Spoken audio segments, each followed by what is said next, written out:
ग्वालियर के Apollo आरजीएन spectra hospital में विश्व अस्थमा दिवस मनाया गया। इस अवसर पर डॉक्टरों ने सभी को स्वास्थ्य के प्रति सजग रहने का संदेश दिया। उन्होंने बताया कि अस्थमा से बचने के लिए मुंह पर कपड़ा बांधकर निकलें ताकि धूल मिट्टी से बचाव हो सके। गर्मी के मौसम में हल्का भोजन, अधिक पानी और ताजे फल फूल सब्जियां खाना जरूरी है। डॉक्टरों ने तेज धूप से बचने और ठंडी जगह पर रहने की सलाह दी है। साथ ही नियमित व्यायाम और समय समय पर स्वास्थ्य जाँच की आवश्यकता बताई। मैं कमलेश सिंह भदौरिया स्वदेश 24x7 से। आज हम हैं ग्वालियर के आरजीएन अपोलो स्पेक्ट्रा हॉस्पिटल में। आज हमारे साथ है डॉक्टर उज्ज्वल शर्मा। आज विश्व अस्थमा दिवस है, तो सर से हम अस्थमा दिवस के बारे में कुछ जानकारी लेना चाहेंगे।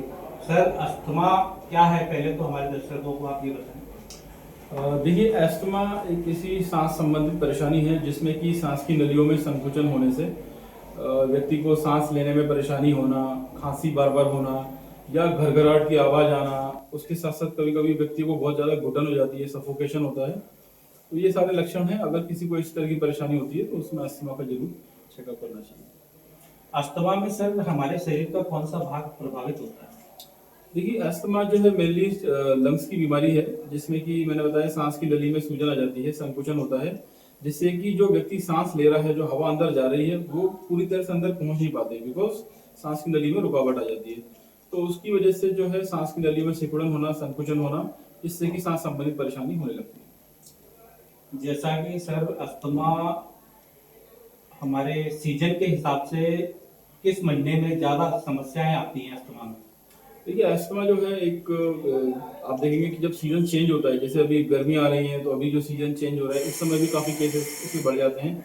वैसे ही जब विंटर्स आती हैं तो उस समय भी, तो जब भी सीजन चेंज होता है उस समय एलर्जी के पेशेंट्स काफी बढ़ते हैं। उसके साथ साथ ही अस्थमा की भी परेशानी बढ़ जाती है। या ऐसे लोग जिनको पहले से अस्थमा की दिक्कत है, उनको इस समय ज्यादा सतर्क रहना चाहिए, क्योंकि इस समय अस्थमा की जो परेशानी है वो ज्यादा बढ़ जाती है। तो जैसा कि किस महीने में सबसे ज्यादा दिक्कत आ सकती है? देखिए, ये फरवरी, मार्च, अप्रैल, ये महीने थोड़े से कॉशियसली निकालने होते हैं, और फिर जुलाई, अगस्त, सितंबर। तो मैं एडवाइस करूंगा कि ये जो 3 महीने अभी और 3 महीने विंटर के समय, इन समय जो है जो अस्थमा की जो केसेस हैं या अस्थमा संबंधित परेशानियां हैं वो बहुत ज्यादा बढ़ जाती है।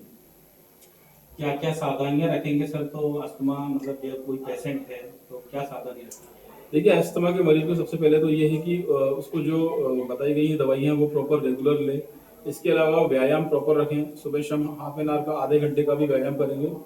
जो सांस संबंधित एक्सरसाइज है, जैसे ब्रीदिंग एक्सरसाइज है, सांस रोक के रखना है, कुछ योगा है, प्राणायाम है, अनुलोम विलोम है, ये कर सकते हैं। इसके अलावा जो खाने में वो जो है एंटी इंफ्लामेटरी चीजें, जैसे लहसुन है, प्याज है और गार्लिक है, जिंजर है, इनका उपयोग करें, तरल पदार्थों का उपयोग करें।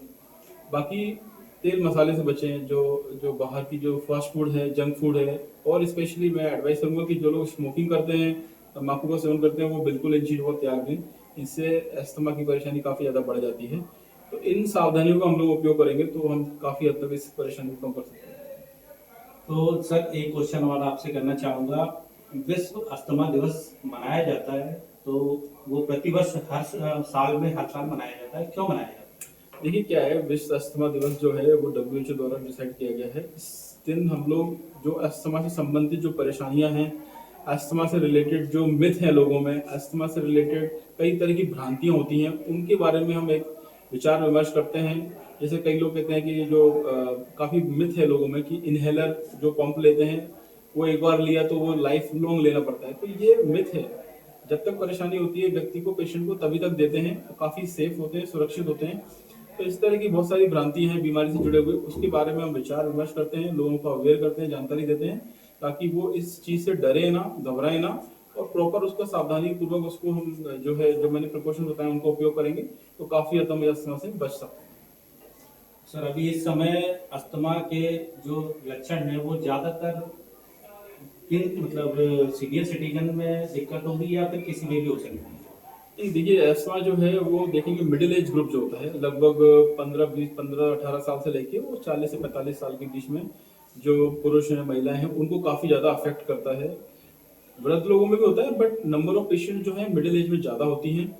और क्योंकि क्या होता है कि बहुत ज्यादा जो एक्सपोजर होता है वो इन्हीं लोगों का होता है, जैसे डस्ट का एक्सपोजर हो रहा है, कहीं वर्क कर रहे हैं तो वहाँ पर उस तरह का धुएं का एक्सपोजर हो रहा है। कई तरह की स्मोकिंग, कई तरह के धुएं के जो हैं वो भी युवाओं में देखने को मिलते हैं।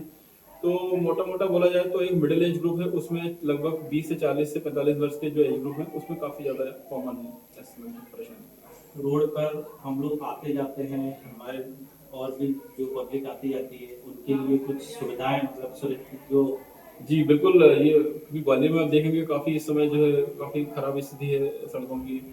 तो जो लोग हैं जिनको इस तरह की परेशानी है अस्थमा की, वो तो बिल्कुल कवर करके निकलें, अपने जो है मास्क का प्रयोग करें, और मास्क भी नहीं है तो कपड़े का ऐसा प्रयोग करें कि उनका मुंह और नाक ढका रहे, ताकि जो बारीक कण हैं, जो डस्ट पार्टिकल्स हैं, वो जितना हद तक बच सकते हैं उनसे बचने की कोशिश करें, क्योंकि ये पार्टिकल डायरेक्टली लंग्स में सीधे एंटर करते हैं और फिर वहां जाके इरिटेशन और इन्फ्लामेशन करते हैं, जिसकी वजह से एलर्जी और अस्थमा की शिकायत होती है।